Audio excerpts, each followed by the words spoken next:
কিভাবে এই রাগ কমাতে হয় আল্লাহ রাসূল সাল্লাল্লাহু আলাইহি ওয়াসাল্লাম এটাও শিখাই দিয়েছে। শুধু হুজুরে কইছে সুবহানাল্লাহ। সুবহানাল্লাহ বললে কি গুনাহ হবে?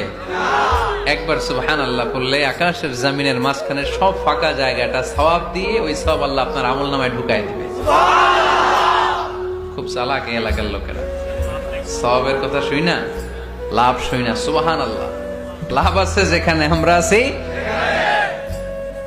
তো হাউ টু কন্ট্রোল অ্যাঙ্গার, কিভাবে রাগ থামাবো? যেহেতু মুত্তাকিনদের 2 নম্বর বৈশিষ্ট্য ওয়াল কাযিমিনাল গায়জ, আল্লাহ রাসূল শিখাই দিলেন 4টা পদ্ধতি শিখালেন রাগ কমানোর। কয়টা মনে থাকবে? অ্যাপ্লাই করবো এগুলো, দেখবো আজকে থেকে রাগ কমে কিনা। পারা যাবে? 2 সাহাবী বিশ্বনবীর সামনে ঝগড়া লাগলেন, কথা কাটাকাটি, কথার পিঠে কথা, কথার নাম লতা।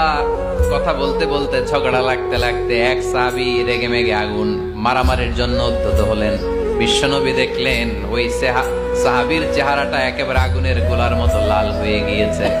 বিশ্বনবী বললেন, ইন্নী লা আ'লামু কালিমাতান, আমি এমন একটা বাক্য জানি, এই রাগান্বিত সাহাবী যদি এখন এই বাক্যটা পড়া শুরু করে দেয়, তার রাগটারে নিমিষেই ঠান্ডা বানাইয়া দিবে কে?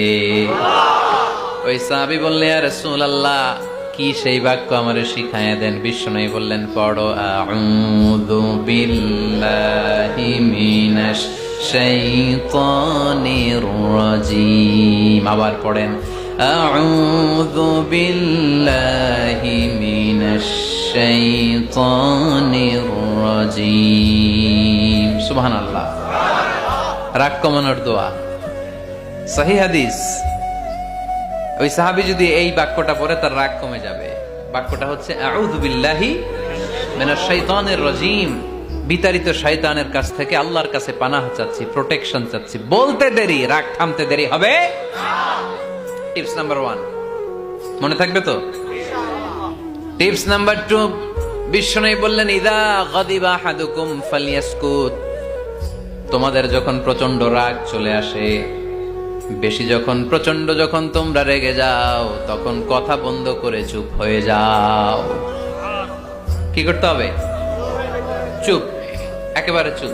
অনেকে রাগের সময় গড়গড় করে কি যেন বলতে থাকে, আছে না নাই?